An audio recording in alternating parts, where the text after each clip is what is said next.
Purely by chance, an email popped up in my inbox today talking about some work the WA government's planning to do, mainly put in an underpass along the Kwinana Freeway cycle path that goes down south. And as it says in the blurb here, once this is done, you should be able to cycle 75 kilometres from the CBD to Mandurah without stopping, which is pretty incredible when you think about it. So we're going over the Mount Henry Bridge here. This is just part of the Swan River Loop. And normally what I would do is turn right at this intersection here and keep on going around the river to Fremantle.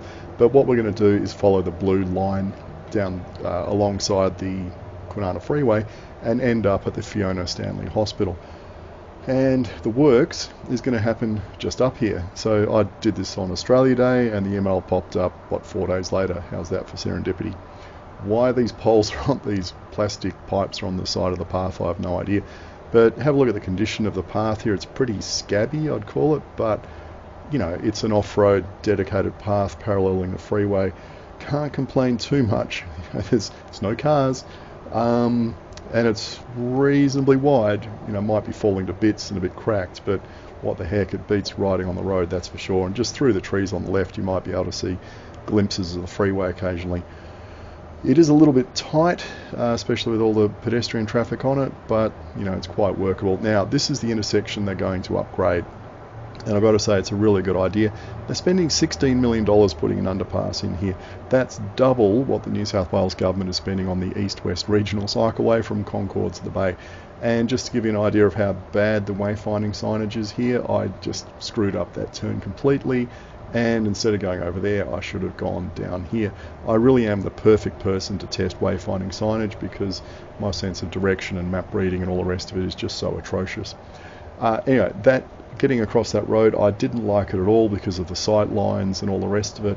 It is a bit of a shocker, and when I went across it, I thought, oh, this is not good. So yeah, kudos to the government for fixing this. I guess that's what's happened when you've got money pouring in from iron ore royalties. So we've got a section here which is on road, but it looks like a very quiet suburban street. And again, a case of, whoop, sign, blink and you'll miss it, popping out from behind a tree there. And I almost did miss it, and given all the dirt on the turn there, I think some people have missed it and brake pretty hard to make it. Again, yeah, if you know it's there, it's all good. If you don't know it's there, oops. Now, just check out all the underpasses as we go along here. Now, this is where the path does improve. We're back to the standard red asphalt. It's nice and wide. So, coloration, surfacing, all the rest of it, and it's just underpass after underpass. The gradients are in general, the gradients are pretty good. We're back to kind of scabby path here. It does undulate up and down a little bit. It doesn't exactly follow the level of the freeway. But in some ways that's good because there's paths like that one going off to the right there which go into the suburbs, and if they lowered it to the level of the freeway, you would have a really hard climb getting up those paths to get to housing, etc. So you can see the surface here changes back and forth between the old grey asphalt and the nice new red stuff.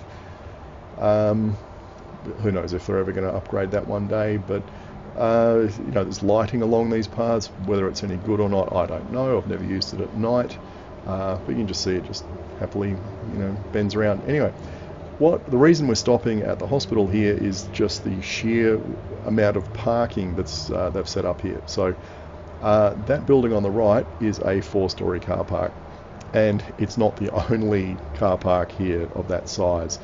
It's multi-story. It looks like there's a couple of them in this campus, and this campus is just absolutely massive. And we'll just go past this building, and on the other side of it, as we turn around, as I do a U-turn, look through the fence, and that is just a huge open-air car park. There's probably space for another couple of hundred cars there. This is just what Perth is all about. What's that say? 505 and 442 spots. Gives you an idea of the scale of what's here. Anyway, now that you've seen how big these car parks are at places like this hospital, this is pretty typical at all government buildings and TAFEs and university and stuff like that. It does make you wonder whether they're ever going to be able to lever a significant number of drivers out of their cars over here. Well, they're certainly having a good crack at providing the infrastructure to allow that to happen. Whether people want to do it's another matter. I guess I'll just have to come back every year and have a look.